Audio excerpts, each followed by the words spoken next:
Welcome to the show. This is your host, David Yanez, and you're watching Ignite Your Day. God bless you. Thank you for tuning in and being a part of our broadcast. We're excited to see that God is moving in your life. This week, we've been talking about doing something for God. And I know that it sounds weird because we're always looking for something to be done for us by God. But honestly, quite honestly, the best way to see a blessing is being a blessing. The best way to see something happen for you is by making something happen for someone else. Now, I know that we cannot physically make something happen in the spiritual realm. I understand that. That's not what I'm saying.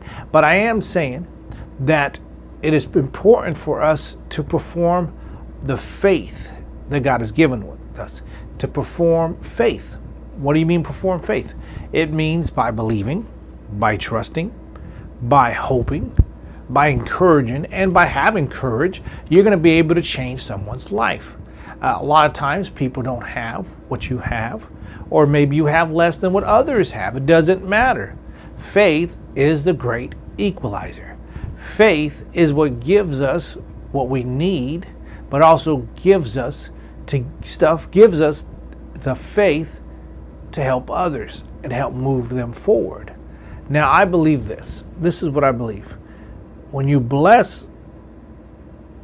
blessing, you're going to receive blessings. Not that we're on the blessing business and that's what we want. But I've seen my ministry grow by being a blessing to many other people. I've seen my ministry grow by making my time available to other people. Now, I'm not saying let them just run your time to the ground, because I'm one of the first persons to tell you I guard my time. But in my travel situation, when I'm out and I'm not with my family and I have to be out doing things in between the services, I make myself available. I told you on the last show of a person that we went and prayed for, that God had given him strength. He was in bedridden for months with cancer, but God gave him enough strength to get up, look normal, eat with his family, enjoy them. And then he went on to be with the Lord 3 or 4 days later. But we led him to the Lord in a Buddhist house. But God made a way. When they tried to turn, when they thought we would be turned away, God made a way. Similar story in same area, but in the Honolulu area, just outside the Honolulu downtown. We went to a house. My friend just asked me to come and pray for a friend of hers. We went and prayed for her friend who had cancer, and we went and prayed with her. And we went, and in the time that I prayed with her, she purposely wanted me to come there and to pray for her. I don't remember the name. I don't have any pictures. This is just a story that happened when I was out there. By making my time available. I mean, my friend Antoinette had a list of people that we would go pray for, a list of people that we would talk with. And the Honolulu base has kind of grown a bit. It goes up, it goes down. It just depends. Right now it's a bit down because of the COVID and the restrictions of gathering. But I'm not giving up on Honolulu. I believe God's called us there to do some things. In fact, I'm gonna be back in the Big Island in just a few weeks, so I'll be cutting some more shows from out there. But the other thing is that I will be back in November, and hopefully Honolulu's on the schedule for 2 or 3 days. I love my Waikiki. I love being out there with my ohana, and I love visiting all the places that we go out there and we get to visit. I just believing for God and His timing to do the things that we need to do. A lot of times we think our timing.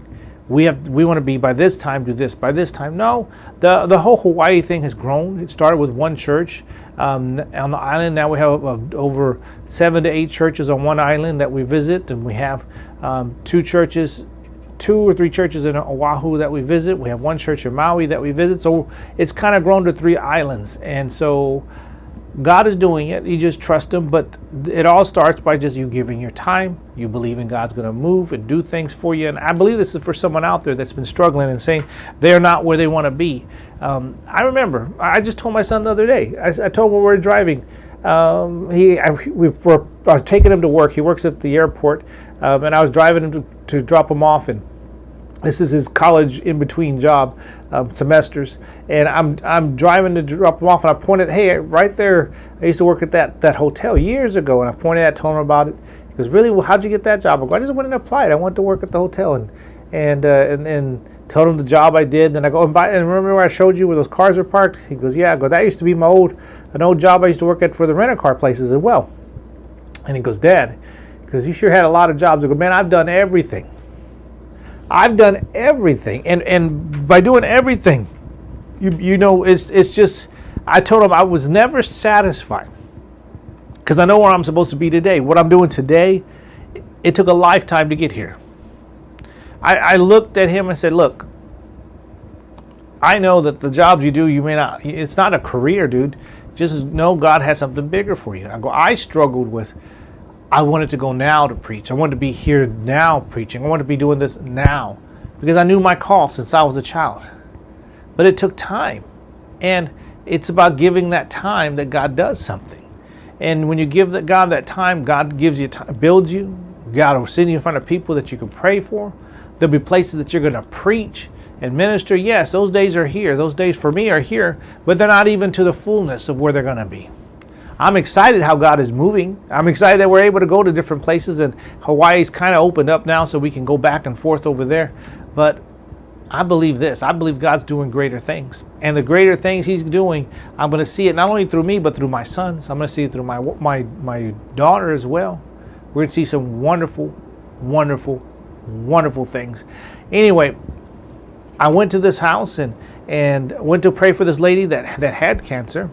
Or that has cancer at the time, and I prayed for her. But in the minute that I prayed for her, I noticed her mom just sitting there, just staring at us. And as she's just staring at us, I'm thinking, what is up with this lady? What is going on with her? She's just sitting there. She doesn't say a word. She doesn't say anything. And she had Alzheimer's. So, and I said, okay, I'm going to go ahead and I think I want to pray for her.